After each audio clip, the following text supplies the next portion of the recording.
Joe Biden, new rules of behavior for ex-vice president. The most damaging political scandals are usually those that draw attention to an existing vulnerability in a candidate's public persona. The Hillary Clinton email controversy reinforced a reputation for evasion and also the sense the Clintons did not feel bound by rules that applied to lesser mortals. When during the 2012 campaign a tape emerged of Mitt Romney castigating the 47% dependent on government, it seemed to confirm this former venture capitalist was a heartless 1%er lacking in empathy for the victims of the Great Recession. The allegations against Joe Biden, that he touched two women inappropriately, magnify and multiply a pre-existing image condition, that he's an old white man, who seems to defy the zeitgeist, a dinosaur who does not fully understand the media effect of the #MeToo movement. Lovable Uncle Joe, the supposed darling of the Rust Belt, has morphed into creepy Uncle Joe, an online pariah. His nascent presidential candidacy is imperiled even before he has officially announced his bid. The 76-year-old has long been one of Washington's more gregarious and likable figures. At a time when politicians were expected to be tactile to demonstrate their fealty with voters, he more than met that requirement. But his rules of physical engagement appear to stem from a bygone era.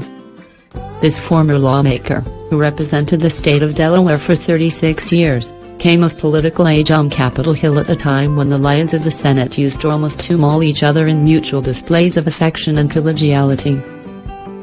In a male-dominated chamber, greetings between senators sometimes looked more like mating rituals. Often they would start with the firm grasp of a hand, move on to the grip of an elbow, then progress to the rub of a shoulder and finally be consummated with a bear hug. Perhaps we should call it the Biden treatment.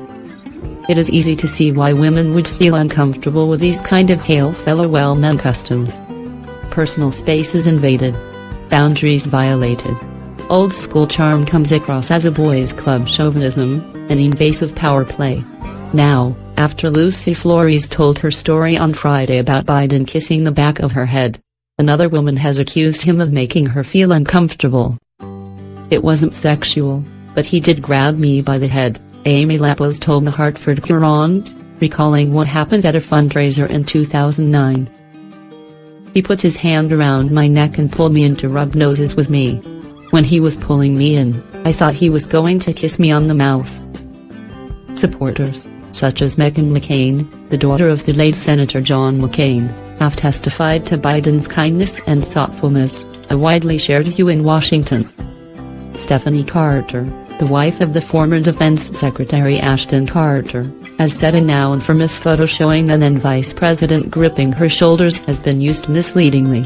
The Joe Biden in my picture is a close friend helping someone get through a big day, for which I will always be grateful, she told Medium. So, as the sole owner of my story, it is high time that I reclaim it, from strangers, Twitter, the pundits and the late-night hosts. Biden's own story is founded on the belief he has never acted inappropriately in all the countless handshakes, hugs, expressions of affection, support and comfort during his many years in public life, as he put it in a statement. The problem is that the black and white, heroes and villains paradigm of modern-day public shaming struggles to accommodate these kind of more nuanced storylines. Red and Blue America does not do well with areas of gray, or the spectrum of wrongdoing. His handling of the Clarence Thomas hearing in 1991 also brings back to the fore a troubling backstory. As the then chairman of the Senate Judiciary Committee, he faced criticism for not providing African-American law professor Anita Hill with what would today be called a safe space, as she appeared before an all-white and all-male committee to outline her allegations of sexual harassment against the Supreme Court nominee. Biden also refused to hear testimony from others witnesses who might have corroborated her story, something for which he had already delivered a mea culpa, although critics have long claimed he has never made proper amends. It is worth reflecting on Biden's first failed bid for the presidency in 1988, when he was forced to withdraw from the race after he was found to have plagiarized a speech by the British Labour Party leader Neil Kinnock.